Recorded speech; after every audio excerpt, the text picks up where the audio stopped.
Hi everyone. You're listening to the Southasia Review of Books podcast from Himal Southasian, where we speak to celebrated authors and emerging literary voices from across South Asia.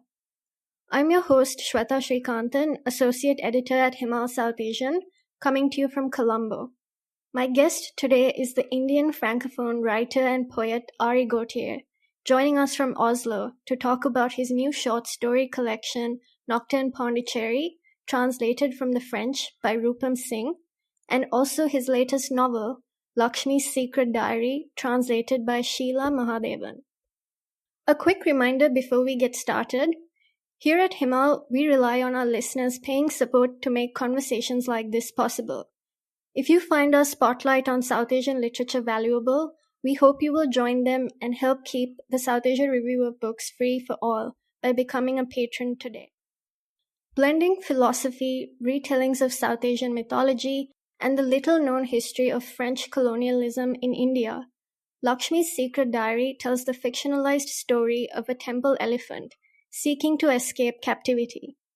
Through Lakshmi's journey, where she encounters a colorful cast of animals, both real and mythical, Ari provides a searing critique of the caste system and colonial rule, and sheds light on the paradoxes of human-animal relations in India, where animals are both abused and worshipped.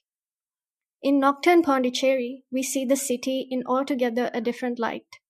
Ari's immersive, dark, and unsettling collection of short stories peels back the layers of ghettoized Black Town, where its ill-fated dwellers are at the mercy of caste oppression, anger, greed, and lust. Ari, welcome to the Southasia Review of Books podcast, and thank you so much for joining us to talk about your brilliant new books. Vanakkam, Shwetha. It's an absolute pleasure being with you, and it's nice that you finally get to do this. Absolutely. So, Ari, you were born in Madagascar and raised in post-independence Pondicherry, the South Indian city and the former capital of French India. And you've often talked about how you choose to only write about Pondicherry. Tell us about how Pondicherry, its history, and your family's own has shaped and inspired your writing. When I decided to start my writing journey, I was in Abuja at that time. I was in Nigeria. And I had the opportunity to be off from my work for 3 years because my wife was working at the Norwegian embassy in Abuja. And so she said, I will accept this offer if you would do something interesting, not just sitting for 3 years and doing nothing. And what are you going to do? And I said, man, I don't know. I was not prepared for this question. And without even thinking, I just said, I'm going to write. I said, you're going to write? I said, yeah, I'm going to write. And she trusted me. Then she accepted that position, and she knows that I love to read. I read a lot. But from reading to writing, that's a big jump, I would say. But she trusted me. So when we reached Abuja, the first day I prepared a breakfast and she was going to join a job. And I opened my computer, starting to write without even knowing what I'm going to write. But the first word came to my mind is why. And the book, Lakshmi's Secret Diary, starts with why, that question. And after that why, I got lost. You say, what I'm going to do? Why did I write why? And what I'm going to write after why? So with that, I've been thinking for a couple of days. And then I started to search Pondicherry writers in French. And nothing comes. And I said, books about India in French. So there is two scholars, that's Kate Marsh and my friend Ian Magatera, who is from the University of Liverpool. They have collected extensively 300 years of French literature on India.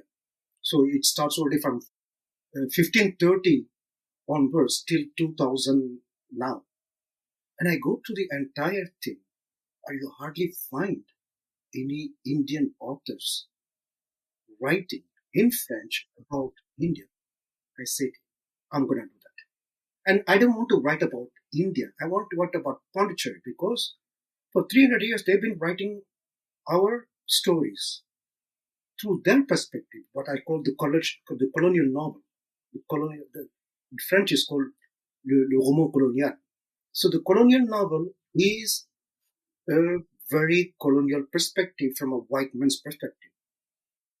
So how we're going to decolonize that literature is what became my motivation, but also finding a niche because there is one unexplored literary space is there talking about Pondicherry through the indigenous perspective, right? And this had said, okay, if I to write about India, Rajasthan, the palace and the Thar desert and whatnot, it has been done. But very few has written about Pondicherry. So I said, okay, let me do this. So that gut feeling was the right one because it ended up that after the Tinai, who was translated by Blake Smith, who is a very good historian and also a scholar. So the entire academia opened up to me, saying, "Oh wow, there is a Franco-Indian writer who is writing about Pondicherry." So voila. That's wonderful. And how much of your work is autobiographical? You see, there is always something autobiographical in any stories, every stories. And I think if I'm sure you also read a lot. If you know an author, it takes at least 2-3 novels before start to not be part of the novel. But there's always something autobiographical in every novel from an author. The journey of writing, how you detach yourself from not be part of the thing, it's for me it shows a maturity in your writing because it's easy to put your feelings, it's easy to put something from your thing. It's not because lack of imagination, but it's just like that. Lakshmi's Secret Diary, the first time I gave it to my friends, but that's you. I said, where? You see, Lakshmi is you, Tripod Dog Baba is you, and the flying fish is you, and Viren it's you. Everything, every symbol, characters as a part of me in that book. And I didn't do that purposely, but it just came very organically, to be honest. I don't want to put anything personal. So in Tinai, again, I am one of the characters in the book as a small boy. But then again, in Nocturne Pondicherry, there's nothing of me in that book.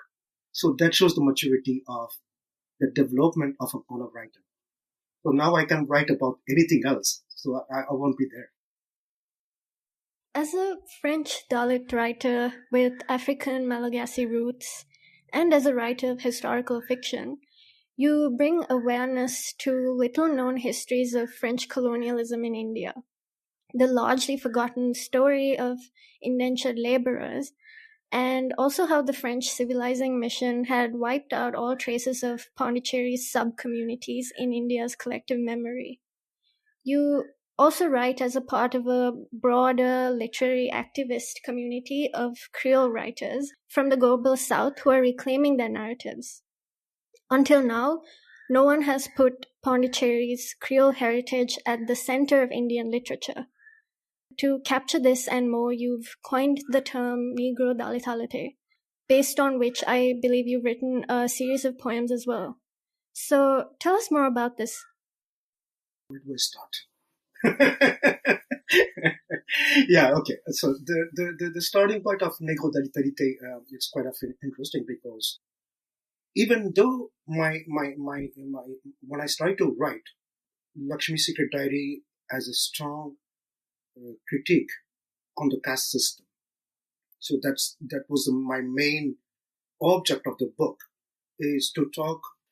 But actually, people were thinking, see, this man must be crazy to start his literary career with a book like Lakshmi, because it is surreal, is absurd, but at the same time, there is a lot of ground realities, what the real life is about, in terms of caste system, in terms of slavery, in terms of indentured laborship.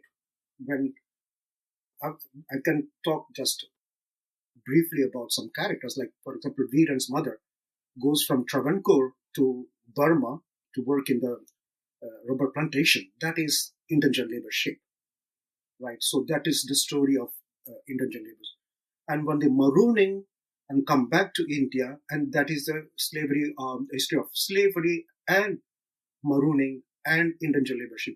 So all these elements are there. It's kind of richly packed in one surreal, absurd book.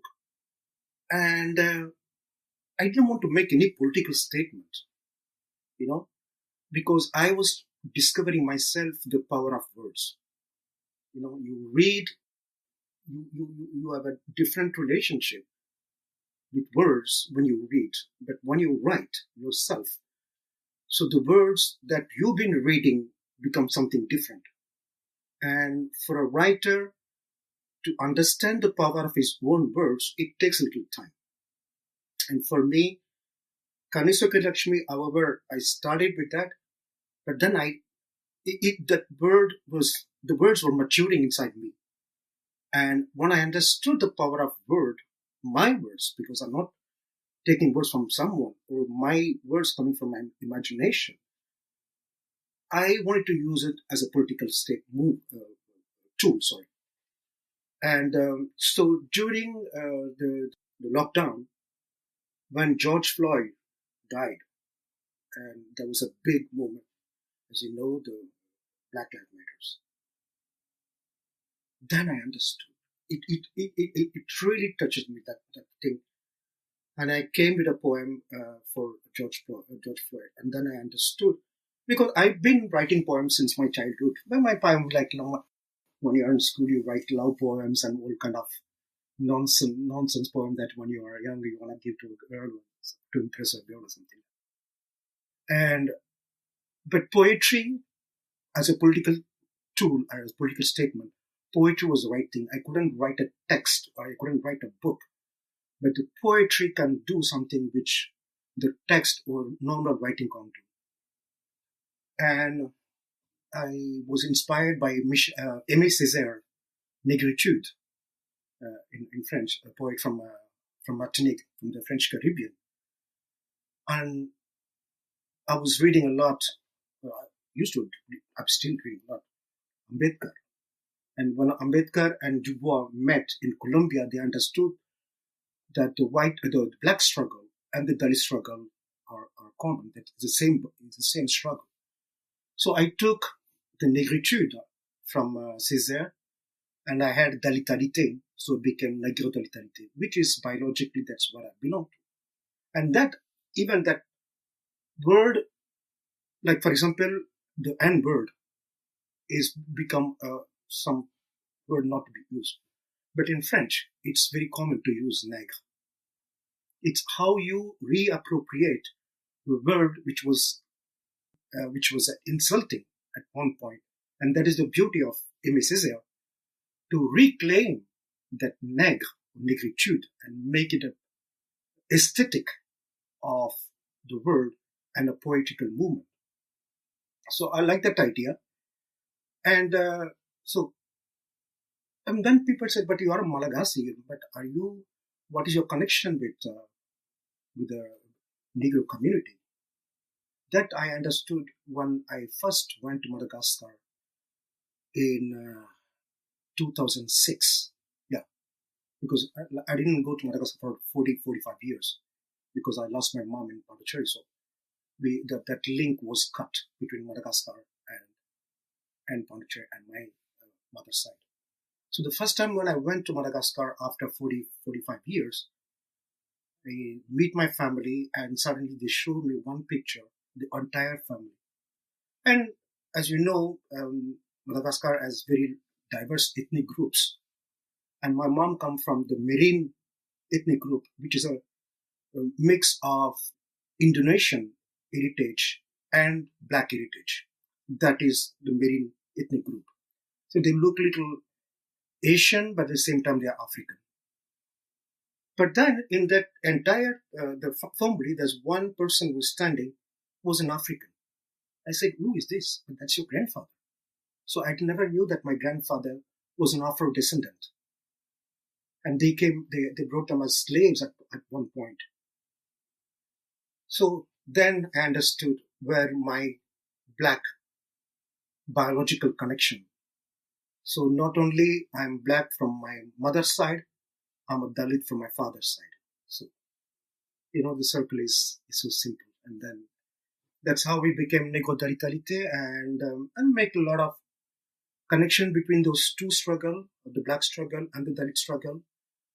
And the more I write, the more it becomes obvious that I like to explore those connections. And also because Dalit is close to me because, what happens in the current situation in India, and we are still struggling. Thank you for sharing that, Ari. And in Nocturne Pondicherry, you've captured an important aspect of colonial urbanization. The stories subvert the romanticized colonizers or tourists' gaze even, and it protests against the sanitized, cliched depictions of Pondicherry, as you've just mentioned.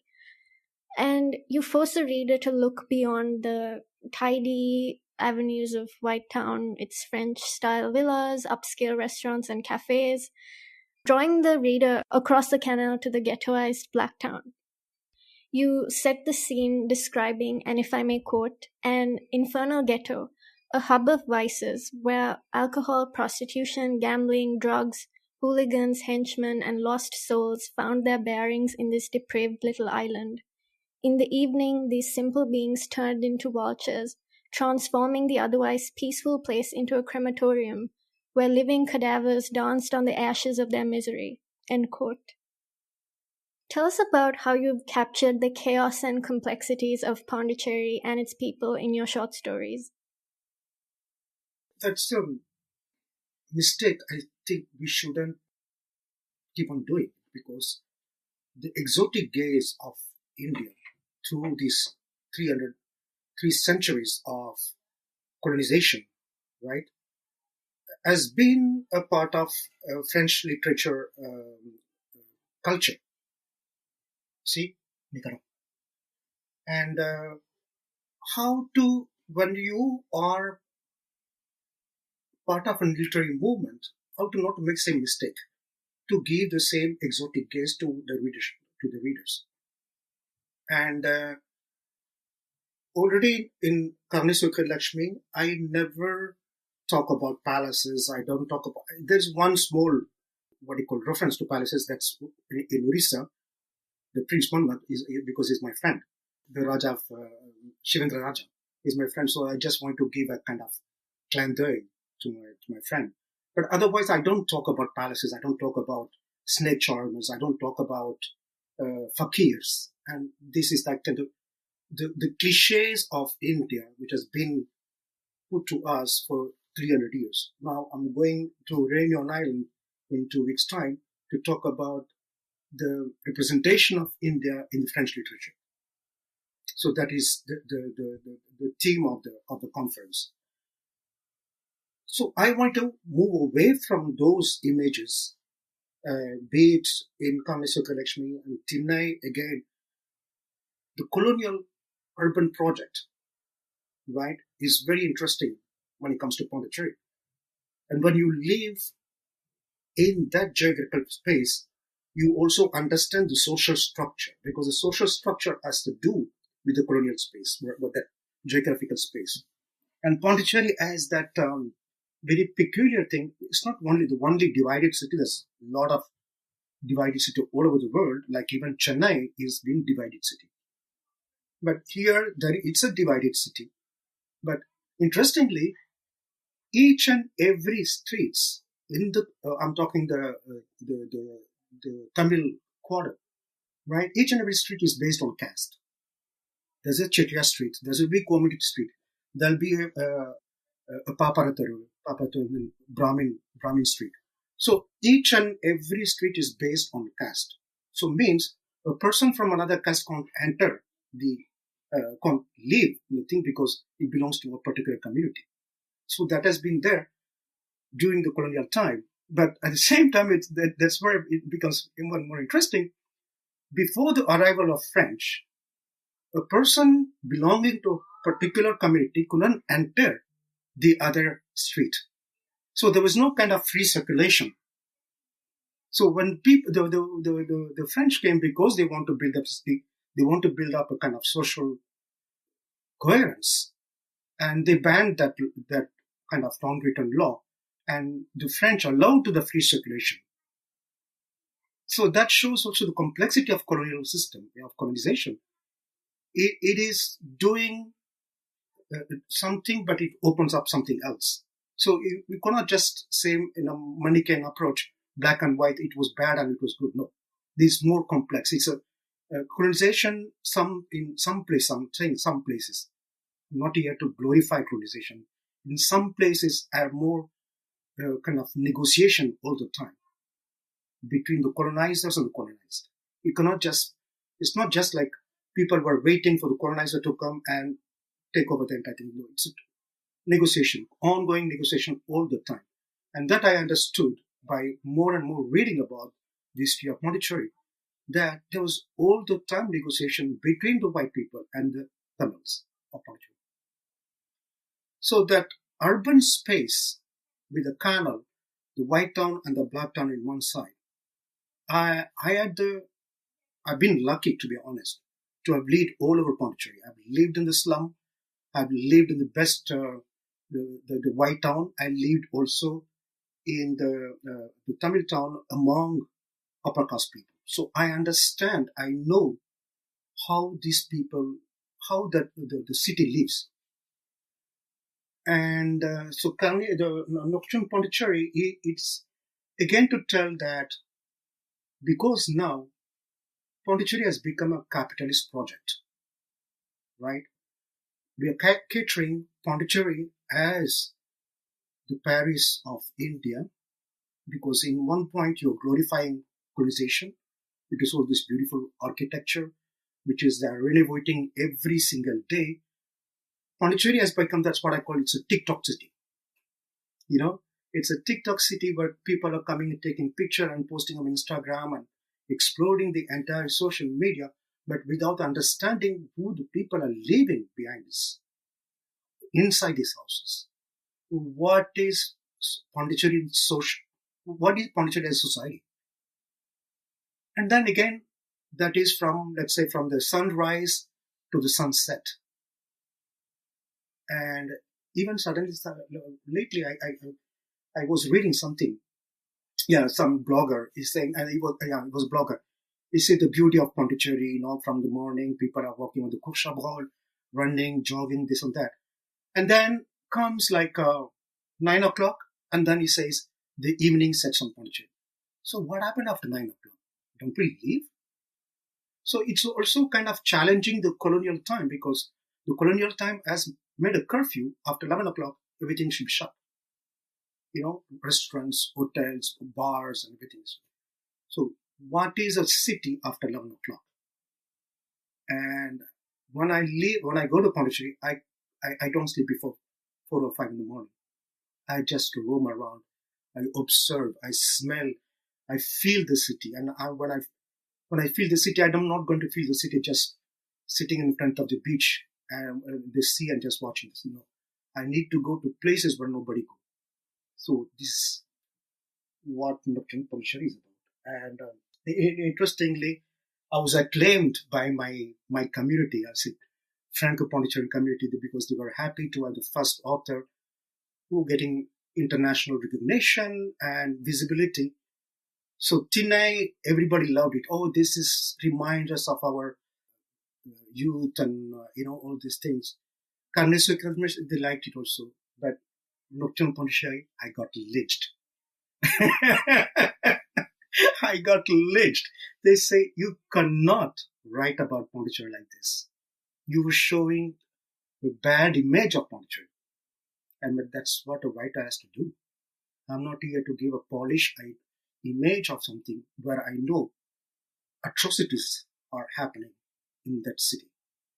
Pondicherry is the highest capital of suicide in India. And nobody wants to talk about it. We don't want to talk about prostitution. We don't want to talk about drugs. We don't want to talk about the level of alcoholism. No, because, Pondicherry wants to promote, the state of Pondicherry wants to promote through all this, the French façon d'être. But what happened on the other side? So that is Nocturne Pondicherry. Absolutely, and it's so important to show these different sides of cities that not even the rest of South Asia, but people within India themselves don't seem to be aware of. So it's really important that you've raised these through these short stories. And I wanted to ask, are there any characters in Nocturne Pondicherry you look back on with particular affection? Oh, yeah. Mani Inna, Jacques. It took me almost like 3 years to write that story because I knew Jacques. I knew Jacques, and Jacques really existed. And when we were young, Jacques would every evening put his makeup, make himself handsome, and holding his kaili like this and walking like a Japanese geisha. And the pickup line was Mani. If you answer properly, you will take it as a hint, that means something can happen. And if you take your chappals and you want to hit him, then he will run away. So that Mani Enna, it again taking back why? Because for me, time is very important. I'm obsessed by time, even though I never on time. But I'm obsessed on time. And time is something, even you would have seen in the kind of Sukrajman, Lakshmi's secret diary. At one point, Tripod Dog are trying to explain time to Lakshmi. So time is something valuable for me. So that Mani Enna questions again, what is happening in the morning is not the same face what's happening in the evening. In the morning, you can have a different face, and in the evening, you have a totally different face. But it depends at what time. That's again Pondicherry, which is in the middle of the important character. So Mani Enna took me almost young, couple of months or year to write, because it was very poignant, and I don't want to. And Jacques didn't die like this. No, Jacques didn't have that kind of. I just imagined that thing. But it was close to me because it's someone I used to see. But the ending I was giving to that character, it was even more important because to talk about homophobia, the homophobia that our society is there, even though things are changing, but still very difficult to live as homosexual in India. So for me, that also, and also if you are a homosexual from a Dalit community. So the entire book it's a total Dalit perspective. And Dalit perspective, and also all the characters, it's a female centric. Malarviji, again, it took for me a long time to write that story because I wanted to go inside that story. And even till now, half of the readers don't understand what that story is about. For them, it's difficult to understand the way it is created, the way it is put. You don't understand who is doing what, who is talking. So I keep it like as a mystery, and but because I wanted to talk about that Dalit Brahmin love, that is the story of that shots of Maladviji, is a Dalit Brahmin love. So how we tell, if I tell just like a couple who just fell in love, it becomes too casual, I would say, too normal. But telling that story through the shadows of those two people, That's the story. And the shadow, again, I know I'm upset with shadows. I got a lot of obsession like this. Time, symmetries, shadows, thinai. So these are the things keep on coming all the time. I think because shadow, again, like my brother, my Tambi Surajante, who says best cast like follow like shadow. Wherever you go, even though mainly the NRI diasporic culture, we people, we carry, the first thing we put in our suitcase when we leave India is we put the caste. And then we put our clothes and all our needings and we take them wherever we go. So it follows you like a shadow. So that is one of the things also that I want to tell through that story, is to talk that how caste is equal to shadow. Recently, I was attending a talk given by Arjuna Padore, huge, big scholar, right? And with Dilip Menon, another friend, very good friend of mine. And the topic of the story was, is caste still relevant in India? And in the topic, Arjuna Padare comes with a very provocative statement. He's saying that the untouchable is not who you think. The untouchable is not the Dalit. The untouchable is the Brahmin. He said, what on earth are you talking about? I'm texting Dilip Menon and I said, okay, is this man gone crazy or what? But then he elaborates his statement, and it makes sense because that's true. The Brahmin is the person who doesn't want to be touched. He's not Dalit, right? So it makes entire sense. His point of view, his perspective was entire makes sense. And then I said, wow, but this is exactly what I wrote in Maladveji. Maladveji's story is that. The story is the shadow of Brahmin doesn't want to be touched by a Dalit shadow.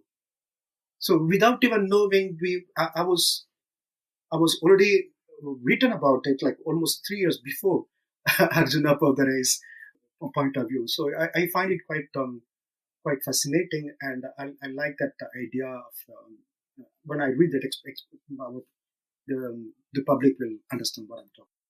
And I'm so glad you mentioned the Money in a story. That was my favorite of the collection because the characters felt so real, all of the characters in the book. Yeah, it's really nice to hear that it's actually based on someone you knew. So that really came through, and I'm really glad I got to hear that. Because I'm a big fan of my guru, my mentor in writing short stories is Mantu. And for me, Mantu is everything when it comes to short stories. I've read a lot of other short stories, but Mantu has something. So my writing is very much the Mantu color. So I cannot write with kind of very soft ending or something like that. I like that brutal. It's like how do you say, kupila tet. I always carry a short story collection. It must be somewhere here of Mantu, and I keep on reading over and over. So whenever I go, wherever I travel, I know whether like I have 13, 14 hours travel, I'll take that book with me because you don't have to follow the like a book. So each story becomes the book itself. Before we welcome Ari to present 2 short readings from Nocturne Pondicherry and Lakshmi's Secret Diary, I'd like to take a moment to invite our listeners to check out Himal's Patron program, where you can pay to support our mission to give South Asian literature the spotlight it deserves. To make conversations like this possible, we need the support of our listeners like you. Southasia Review of Books is now a bi-weekly podcast and a monthly newsletter that threads together our latest reviews, literary interviews, and publishing news. You'll find a special reading list curated by Ari Gautier in this month's edition. So do sign up for the newsletter to keep up with our latest reviews, podcasts, and more. And while you're at it, please do also check out Himal's State of South Asia podcast hosted by Associate Editor Nayanthara Narayanan, featuring conversations on pressing social and political issues from across South Asia. Now, Ari, over to you. Okay. So since we were just talking about Malarviji and Nocturne Pondicherry, right? So this is the book. And so Malarviji is a story of two shadows, actually. The story of a Brahmin shadow who doesn't want to be touched by a Dalit shadow. I trembled in horror the first time Malarviji touched me. I can't remember how many times I washed myself to get rid of that shameful feeling sticking not only to my skin, but also to my soul. I was horrified and deeply disgusted by the touch of a pariah. I was mortified when her body brushed against me under the elephant tree. I could see her, feel her behind me. The moment was etched in my memory. On the first meeting, the two lovers met at the small temple in VOC Nagar. Their passionate gazes crossed and embraced without them having to move. The night fell slowly on the dim neighborhood. Apart from the lamp at the corner of the street, opposite the elephant tree, the street of flower vendors was plunged in darkness. A few oil lamps on the thin line fluttered gently in the wind. Then the dreaded moment arrived. Pretending to pray, Ashwin and Malarviji came out to the temple to perform the ritual around the tree to get closer. She had surely felt my fear and repulsion towards her in the first few minutes. I knew she was watching my slightest movement, an expression to touch me. Ashwin slowed down to let Malarviji come closer. She hesitated for a minute and then shyly, and a bit afraid, came and stood next to me. I could feel her. Then she touched my foot with hers. An electric current ran through my body, which stiffened. Stuck between her and the two lovers, I let myself be humiliated without defending myself. So the entire story is constructed. That's why it is very, it's a mystery for readers because they don't understand who is really talking and who is afraid of the other. It is like Ashwin and Malarviji that meet at the temple, and then it's not neither Malarviji nor Ashwin who's talking. It's the shadow of the Brahmin boy who is talking the entire book, the story. Sorry. So this is again goes back to Arjuna Padurai's statement and this story. So this was one of my. It was quite difficult to write that story because I don't want to end the story like that. But again, it's interesting because the more I write, I'm starting to have a dialogue between me and my characters. And some characters, they don't want to do what I ask them to do. So they do their own life. And we enter in a kind of negotiation. You say, no, I want you to do this. And the characters, no, I want to do like this. I end up, the character wins. I don't win over. So this is my new dilemma, me and my characters. So this is an excerpt from Lakshmi's Secret Diary. This passage, after reading, I will explain why it's so important for me. So this is again those elephants from Travancore who has been taken to Burma to work in the rubber plantation. And it's a metaphor, allegory of the indentured leadership that again, it's still not been very much explored in the Indian literature. Amitav Ghosh did in The Sea of Poppies, but very few literature exist on the indentured leadership. I think it's very strange. I mean, for at least over a century, the millions of Indians have been taken from different parts of the world working in the sugarcane plantations. And poet Bharati has sung a poem called Karumbu Thotatinile. In Tamil means in the sugarcane plantation, and that was the story of the women from that particular experience who was being treated badly, raped, and has to go through different violence, everything. And it talks at that moment, which is happening in Fiji. But after that, it's strangely no Indian authors want to talk about it. But no, it's not. They don't want to talk about it. It's something that it just erased from the memory.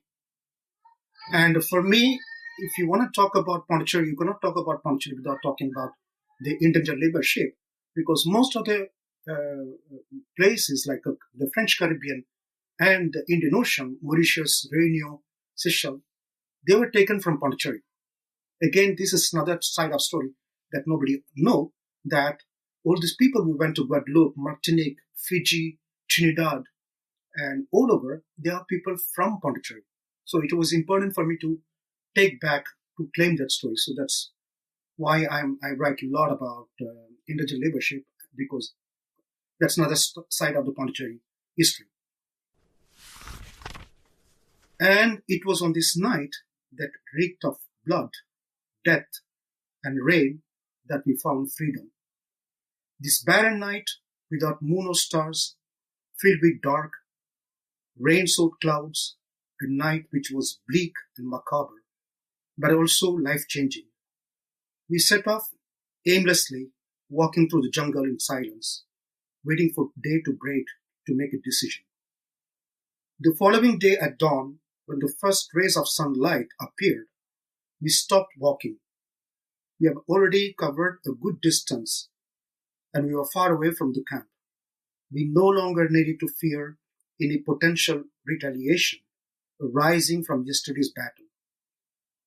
It had already stopped raining. The shining sun was rising in a blue sky, 1,000 rays of sunlight emanating from it. A new life unfolded before us. A life without chains, without masters, without slavery. A life of freedom without restraint. No one would ride us any longer. No one would give us orders. Neither sticks nor hooks would touch our skin. From now on, our skin would only feel the caresses of the forest breeze. It was in front of this Irrawaddy Delta that we took the solemn vow. We would never be slaves again, and we would live in harmony without hierarchy or caste system, and we all would be equal. So why this passage I chose? This is exactly the idea of Ambedkar, of a casteless society. And that's what we are all fighting for. And by putting these words, telling this story through the elephant, saying that they don't want any more masters, they don't want to live anymore in slavery, and they will live without caste system. This is the story of the history of slavery, indentured labor ship, marooning, but also creating a new society, which is a Creole society. All your places where you go to Guadeloupe, you go to Martinique, you go to Réunion, Seychelles, wherever, when slavery met indentured labor ship, it created a new society. It created a new world. That's the Creole world. So this is already explored in my first novel without even using the word Creole. Because if you understand the story of that passages, you understand what I'm referring to. So the Creolization process has already entered in my writing through the first novel, even without using the word Creole.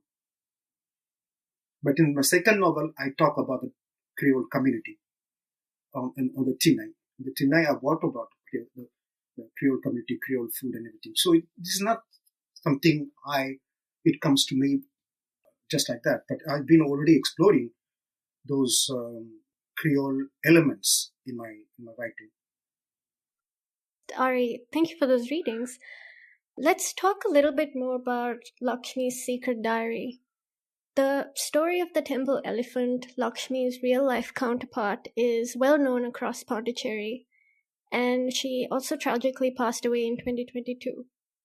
In the novel, you imagine a more complex and eventful life for Lakshmi, while also shedding light on the real life, suffering, and tragedy of countless temple elephants and also other animals across India who suffer similar fates.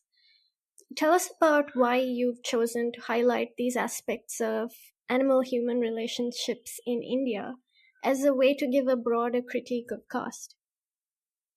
Actually, I didn't do that intentionally in the beginning. As I said in the beginning of our conversation, after writing that why, I didn't know where I'm going to, what type of story I'm going to write. So for a couple of days, I was just checking different stuff about Pondicherry, trying to find some historical material because I wanted to tell the story of Pondicherry, not only the colonial story but also the pre-colonial, the colonial, and the post-colonial. So I want to take the reader through three different period of Pondicherry history. So while just checking for stuff, and I came to a kind of travel log or kind of platform where people were talking about their different experience of being to Pondicherry. And one thing was coming over and over, it is Lakshmi. How 90% of the people, 90% of the people, everybody was like in a air back saying that Lakshmi is beautiful and it's so nice that a temple is attached to that elephant, and then again that exotic gaze. That exotic gaze was there because elephant represent it is a kind of symbol of India. And Lakshmi, where I used to live in Ishwankoil Street, she would walk every day in front of me when I was living in Pondicherry. And even when I used to go even for my holidays, she will walk every day in front of me. And I will feel the kind of sadness in her eyes. And I said, how come these people can't see that sadness, can't feel that sadness? Are you trying to say that it's normal for a temple to be, an elephant to be at the temple? Shouldn't be somewhere else. So I said, okay, let me tell the story of history of Pondicherry through this elephant, which is going in front of me every day. And the more I was trying to write, the more I was concerned about the place, how we treat our animals in our society, and also how we share the urban space, because it mostly, even though it talks also about forest, that's what I made it very clear, the forest aspect and also the urban aspect. How do we share space with animals in our country, in our world? So that is also I want to explore that, and the more I was writing, the more I was understanding the relationship between human and animals. How is it important? Because very few people think about in that way, and by getting in admiration over an elephant which has been treated as a slave, that shows the lack of empathy that we have towards people suffering. It can be human, it can be animals. So we totally lack that empathy because we want to see what we'd like to see. That elephant is at the temple, I'm going to get a blessing from that elephant. That's what I want to do. So I don't care about how the elephant feels. Means already for them, I don't think we don't realize that animals, as they also soul and they also feelings. They have the same feelings that we have. They can feel the sadness, they can feel happiness, they can feel fear, they can feel, like, for example, like the dogs during Diwali. And nobody care about this. And the number of millions of dogs, or I mean street dogs and domestic dogs, we don't care about these things. So we don't it's not easy. I'm not saying that, okay, we have to ban everything. It's not easy, but there should be a way where we could live in harmony with the nature and with the animals that are there. So that is one way of, one of the reasons that I took Lakshmi. But again, if you want to go deep into that, but I shouldn't reveal to the readers why this thing, because elephant is also, like, for example, I'm not a political person, but when you see the symbol of Mayavadi as a political symbol, is the elephant, right? It's not the cow. The cow represents a different community, and the elephant refer to a different community. So it's not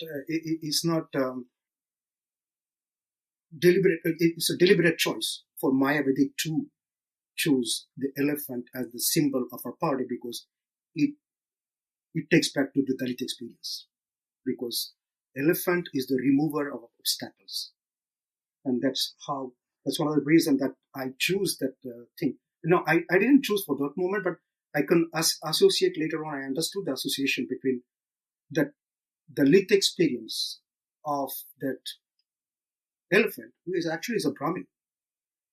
She belongs to the Brahmin caste, but she behaves like a Dalit. So again, it is very nuanced, it's very ambiguous why the Dalit writer who claims his Dalit identity write about a Brahmin elephant. People can question. You see, is he trying to say, is that kind of mixed message that I'm sending? No, you need to understand the book in different layers. And then you understand why I choose to write about that particular elephant. During the French colonial rule of Pondicherry, your family opted to be governed by French civil code and adopted a French family name. You also have lived in France for some time, and you've adopted French as your primary literary language, your mother tongue. One of the most distinct features of your writing is its multilingual character, as we mentioned before. There's an incredible melding of colloquial Tamil and Pondicherrian Creole, a quality that even resists dilution in English translation. So tell us about how you've challenged and reclaimed the colonial histories of the French language and Frenchness through your writing. That's a very good question, and I've been asked many times, asking why, since you have such a strong stand when it comes to colonization. And as I said, for many years, for me, the colonial enterprise, the colonial project, because I want a kind of decolonizing mind, like Ngugi wa Thiong'o, the Kenyan writer, said, decolonize your mind. So in that process, I used to see only in black and white, without understanding the nuances, the historical nuances of the colonial experience. And the more I came to understand the history of Pondicherry, as I said in the beginning, it has not been just, people will say, no, it has not been brutal. Yeah, that's true, it's not been brutal. But there had been always an ongoing negotiation between two cultures who are meeting in Pondicherry. And people are saying, oh no, it's like even the French, what they call the French, they call themselves the good colonizers, right? Compared to the British, and that's how they wanted to put themselves. They want to portray themselves as good colonizer. They did good to the society. They brought their civilizing mission, language and food and way of thinking. And yeah, that is true. So that even you bring that, but that's why it becomes interesting in Pondicherry, or it is a kind of the two culture mixing creates an hybrid, a new culture, which I call the Creole culture, because the Creole culture comes from the community itself, the Creole community, but also as a Tamil, having taken like my grandfather in 1881, choose to become French. And he takes the name of Gautier and then gives access to his descendants to a French education system, the French culture, and also to go and live in France. So by doing this, why did he do that? And I understood lately that when he did that in 1882, actually, March, the man was barely 27 years old. So at the age of 27, the guy understands the opportunity that by changing by becoming French, right, you escape first from the caste oppression because it was a Dalit. So he saw that opportunity. He sees that opportunity as that law as an opportunity to escape the caste oppression, and also to give a new, because there was no, at that time, the Dalit kids, they were not going to give any education. But the French colonial system gave that opportunity. So he took that, and I am the result of what his decision in 1881, right? So that shows that it's not everything bad, but at the same time, it's not because the French have given me an opportunity that I to show them the eternal gratitude. You see, I cannot be thankful, oh, you, thank you for giving me this opportunity. Because of you, I became French. Thanks to you, I become French. And thanks to you, and now I live in Europe. Thanks to you, I'm in privilege. No, I'm not going to show you any gratitude. These are facts. These are historical facts. And why should I show you gratitude? No. But also at the same time, that is my, even though we call it like the Malo colonization in Pondicherry, what happened in Madagascar was brutal. That colonization was brutal, violent. But I'm also inheriting that history through my mother's side. But even if I have no any biological connection with these two, just out of solidarity and intellectual honesty, I would stand for any type of colonization, any type of oppression. Even though I'm not connected to Algeria, I will stand with my Algerian brothers. I will stand for my brothers in Indochina, and I will stand for anywhere in the world. So that is the stand I have taken. And why I'm using French, there's a very, very good writer from Algeria, Katabiasi, who says that I'm writing in French to show the French that I'm not a French. I could say out of linguistic chauvinism, no, I could write in Tamil. I don't know, I can't write in Malagasy, but I can write in Norwegian. So I could write in any other language, but no, because I inherited through this colonial system a language. And that language, I'm not going to reject it because it's mine. And because it's not because it came through colonization, it came through oppression that I'm going to reject it, because it's a richness. Having a new language, it's a richness. But as a writer, when you're writing French, I said, I'm not going to write like a French. I'm going to write like a Pondicherry. In Pondicherry, this is the way we speak. We use one word of French, one word of Tamil, and one word of Creole. So this is the way I speak. So I shouldn't write just to please one readership, just in proper French, like, I don't know, Victor Hugo, Maupassant, whoever.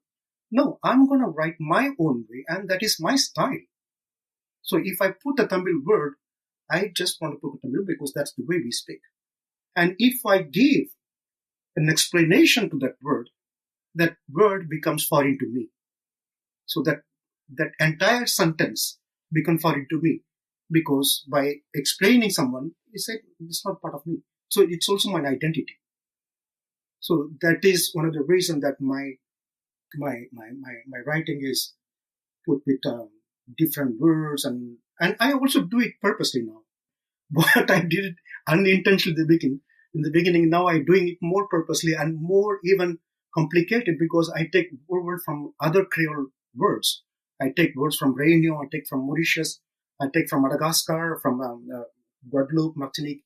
Even when creating a total new literary world with all the words that's part of my identity. Speaking of identity, you've recently written an Afrofuturistic short story for the Gropius Bao Journal, through which you explore a distinct literary genre, Creofuturism. Talk to us about Creofuturism, what it means, and what the creative freedoms of combining historical fiction and science fiction has allowed you to explore in your writing. I'm amazed. The kind of homework that you have done. It's bravo. Thank you. Fantastic homework. I enjoy having this conversation with you because most of the time people just read like a small thing and then say, okay, let me ask some few questions. But I really like because it shows the kind of seriousness that you put in your work and also to respect your guest. And that is very, very important. And thank you for that. So Creofuturism, yeah, like that story, Afrofuturism, it's called Sistas. Sista, because it's a kind of very Afro-American slang to call sister. But why I put the S in bracket to make it Sista, but actually is the story of Sita and Ramayana. So this, and I move away, I want to break that circle that in literature, being in real life, that the man is always going to save the woman. Why is that so? Why women, they cannot save themselves? Do we need a man to save us? No.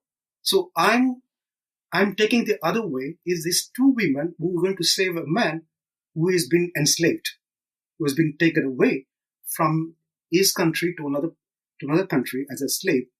And so these two women going to slay that guy. So that is the other way, the other story of Ramayana, where this man, he goes to Sri Lanka and save that lady and doing this. No, I'm tired of that narrative. So I want to challenge that narrative of women taking their own destiny. And we say, no, we are tired of being saved for centuries. Now we're going to save you guys. So that is the thing of Afrofuturism Sisters. But in that Sisters, I'm talking about slavery, about indentured laborship. That opened to me to a different genre of Creofuturism, where I'm going to do something really crazy. Because being slaves, being indentured laborers, when they were taken to these islands, of course, there was a resilience, there was always resistance and ongoing revolt and protesting. They took with them a lot of stuff. They took food habit, some of their beliefs. And but when they come to a new place, everything changes because they don't live anymore in the same environment. But one thing stayed with them, is the gods. You see, and the gods, interestingly, creolize themselves when they come to a new place. Like if you take the Haiti voodoo gods, they are gods from from Benin and those areas. So when they are taken to Haiti, they lose their original name, their original, characters, and they become something different in Haiti. That is already a process of creolization because of different cultures. And when these indentured laborers, mostly Tamils, when they go to these places like Réunion, Mauritius, everything, their gods also, I think the subaltern gods, they also become something. And one of them is Madurai Veeran. Madurai Veeran from Madurai is a very folk tale that everybody knows. But Madurai Veeran becomes Maldevilan. And all the goddesses, they are changing their names. So they become creolized in their own way. So since I've been reading a lot about Maldeviran, and then There is also Nagur Mera which is coming. So there's a Muslim saint. He is also part of that creolized process. So when I explore all these things, and then I read two articles from a very good friend, Ajit Khanna, JNU Professor French Professor Ajit Khanna, and another friend from Mauritius, Mahakane, who has written two beautiful pieces about Madurai Veeran and Madurai Veeran as a Dalit god. So that when I found those two pieces, they said, now I get my story. So Madurai Veeran in Creo-futurism, that's what I call Creo-futurism, La Légende de Madurai Veeran, the legend of Maldevilan. I don't call him anymore Madurai Veeran. I call him Maldevilan the creolized way. So Maldevilan, what he does, he will leave India. He becomes himself as an indentured labor. He becomes a coolie. So he is taken to one place, and then since he had two wives, he married two black goddesses, one from Haiti and one from Africa. So that is a story I'm going to write in a futuristic world, and it's not going to be in the sky, but it's going to be underwater. So that creo-futurism happened underwater because we still don't, the history of Indian Ocean has still not very explored in literature. There are a lot of new studies. The studies of the Indian Ocean have become more and more popular among scholars, but not in literature. So I want to explore the Indian Ocean as something future and Creole, where all these different culture will meet. And I almost finished, but I don't know how I'm going to end that story. So I'm still pending there. Is the science fiction genre something you're interested in exploring further? Will you be writing more in the genre? No, I'm a person who can easily get bored after writing the same thing. So I keep on like to explore my imagination, not to write about something. Okay, I wrote Afrofuturism just for fun because somebody asked to do that piece, and I wrote that piece, and interestingly, I wrote it in French, and I submitted to the person who asked me to write, and the person said, "No, I didn't like your story because there's no head and tail. It's like a jump cut." And because I tried something different. It's like in the film, in the new wave in the French cinema in the 60s, there was a technical thing which was called jump cut, and I wanted to try that on that story, jump cut thing. And that person didn't understand. He said, "No, I don't like your story, so it doesn't suit." I said, "Fine." So, and I just keep them. I do a lot of things like it. I write something, I'll give. If the person doesn't like, I'll just sleep somewhere. And one day, somebody will be interested.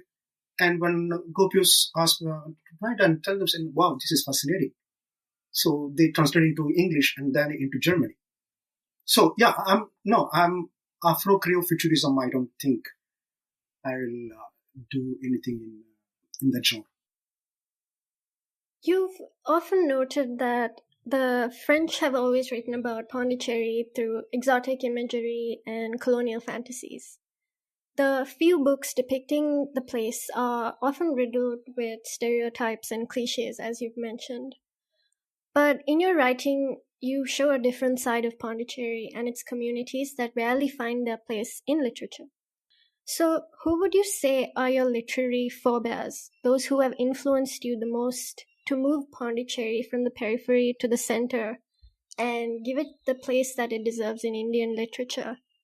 We'd love to get your reading recommendations for other must-read books that capture Indo-French histories and cultures of Pondicherry.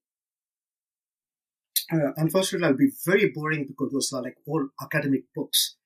Why? Because first of all, as I said in the beginning, there are very few books written in fiction who takes the historical perspective of Pondicherry. There are few books are existing, but it doesn't give you historical perspective. It just talks about what Pondicherry is and what Pondicherry was like 20. But why I'm so interested in the history of Pondicherry, that's exactly why I keep on doing that. Because people don't know the history of Pondicherry. It is not taught neither in school nor in universities, and there is no real historical books about Pondicherry written by Pondicherry, which is taken very seriously. Very few. And even if there are some books, unfortunately, they keep on doing the same mistake by not giving a critical look at the colonial experience. We still keep on talking about Pondicherry or the French presence in India as good colonizers.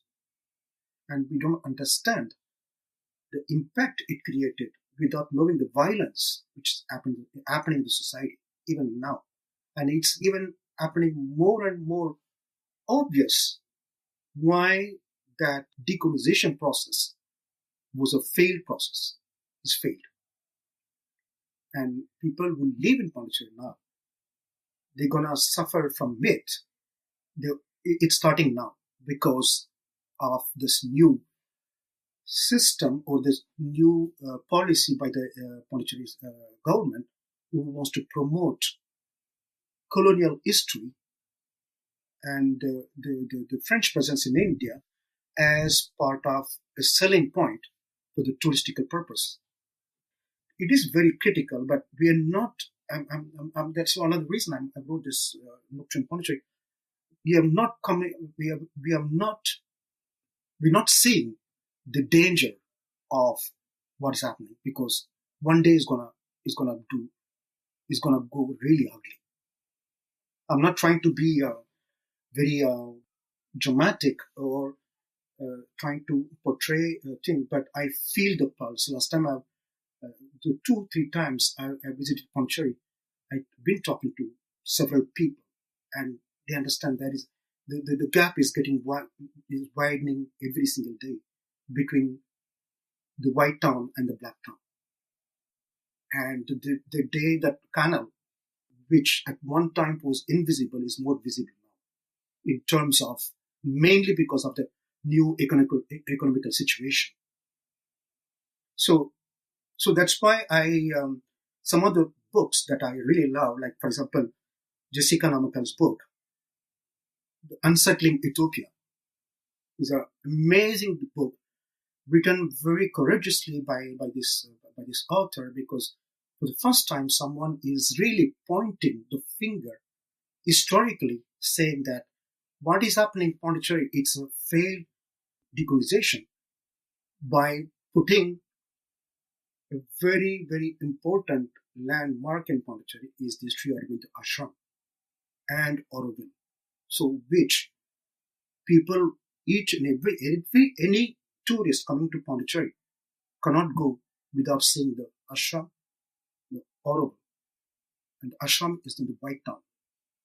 And which, with the implication of now, not even now, when in 1962, when the French people left, they left the colonial side, the colonial town, the White Town, to the ashram. So what happened now? 90% of the place, White Town, is populated by ashram people or something connected to ashram. So that's the kind of what I'm talking, that the division which is happening now between the White Town and the Black Town is because two communities, different. And that is what that type of neo-colonial aspect is there, is the place which is left by the French people have been taken by another community who is ruling that part of culture. So that's what I'm saying. It's going to be dangerous, because I remember in 1981 or something like that, 79, there was one point where the central government wanted to annex Pondicherry to Tamil Nadu. And there was a huge political unrest, I think. And the first people who get damaged by this is the people from the ashram, because from the local people, for them they need a scapegoat. And the central government is a North Indian government. and these people are North Indians. So the ethnical connection did go straight to them, and they didn't want to understand if this guy is from UP or MP, Orissa, whatever. No, you are a foreigner here, so you're gonna pay the price. And they all went and destroyed in the ashram properties. And that was very recently. I'm talking 79 or 80 early. So something will happen, will trigger something, and it's gonna get really ugly.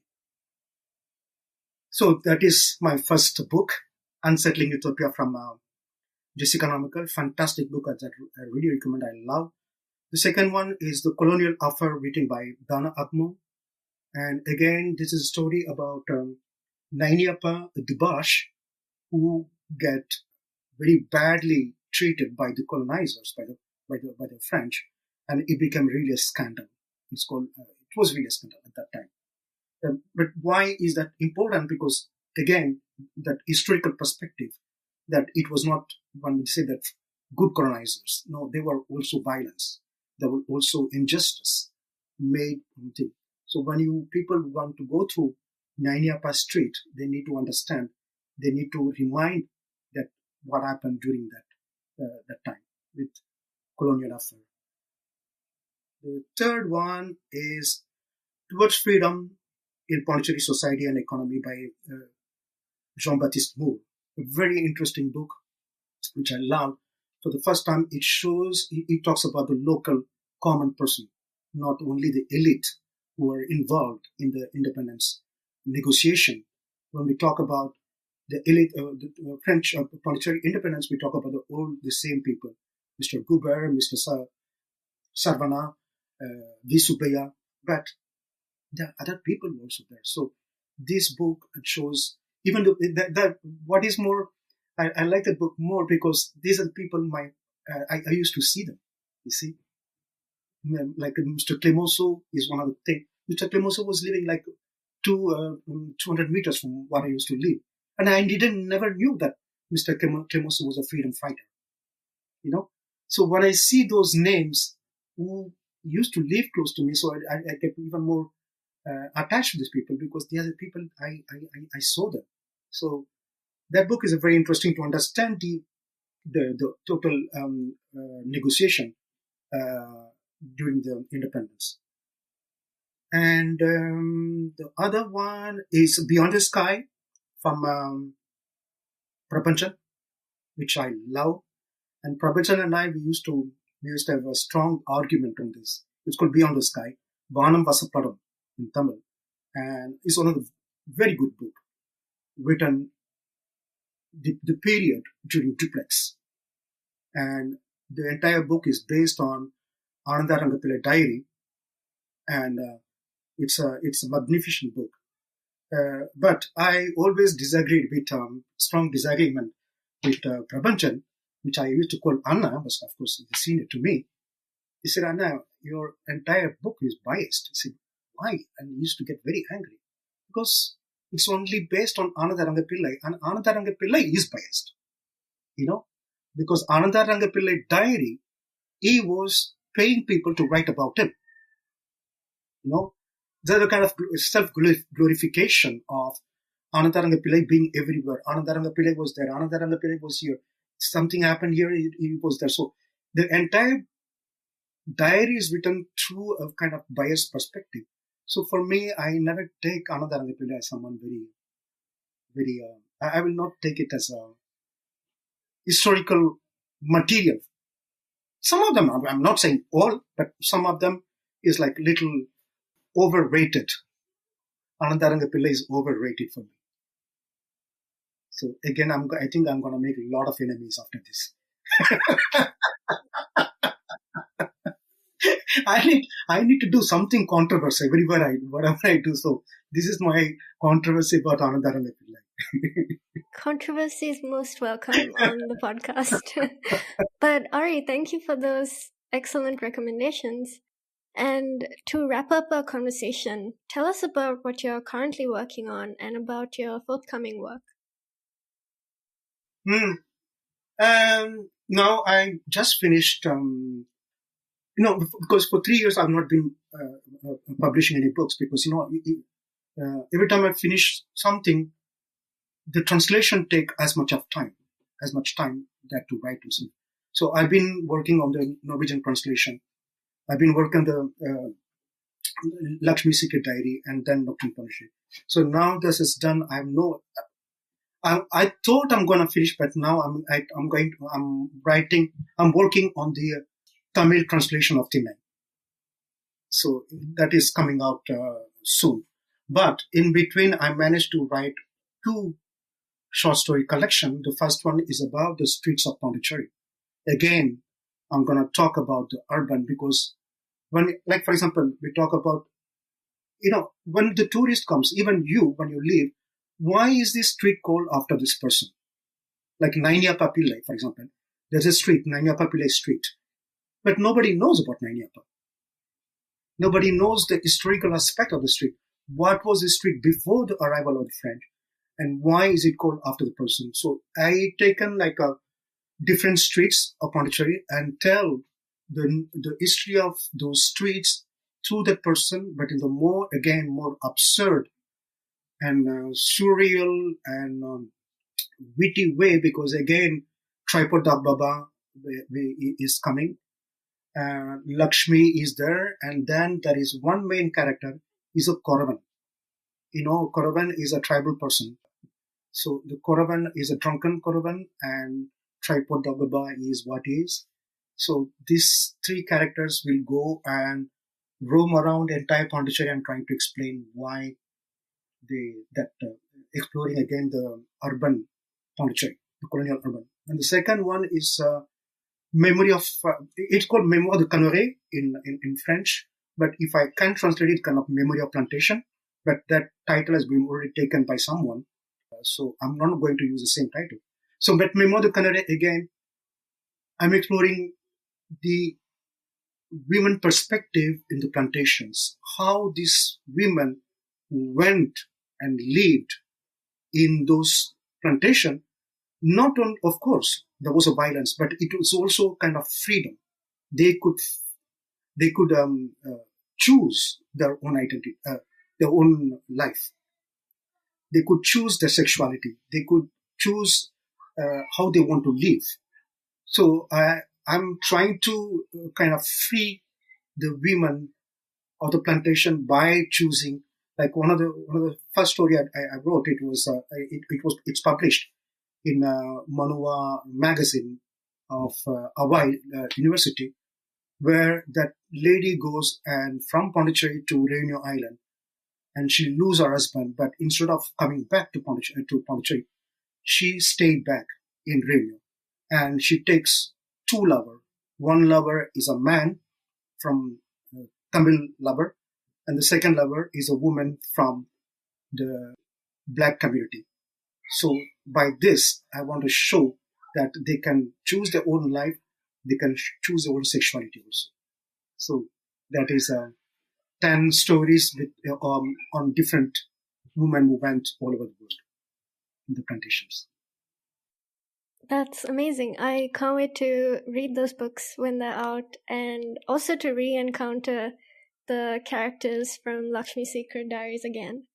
So, Ari, thank you so much for the engaging conversation and for taking the time to speak with us today. It was a pleasure to have you on the podcast, and congratulations again on your new books.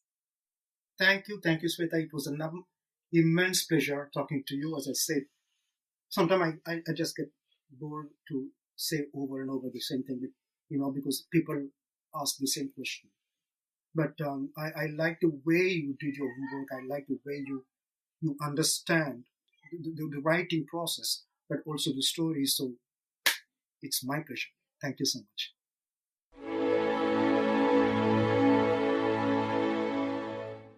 Thank you for listening to the Southasia Review of Books podcast from Himal Southasian. This episode was edited by Ritika Chauhan. If you like this episode, please share widely, rate, review, subscribe, and download the show on your favorite podcast apps. You can find Ari Gautier's reading list for the episode in this month's Southasia Review of Books newsletter.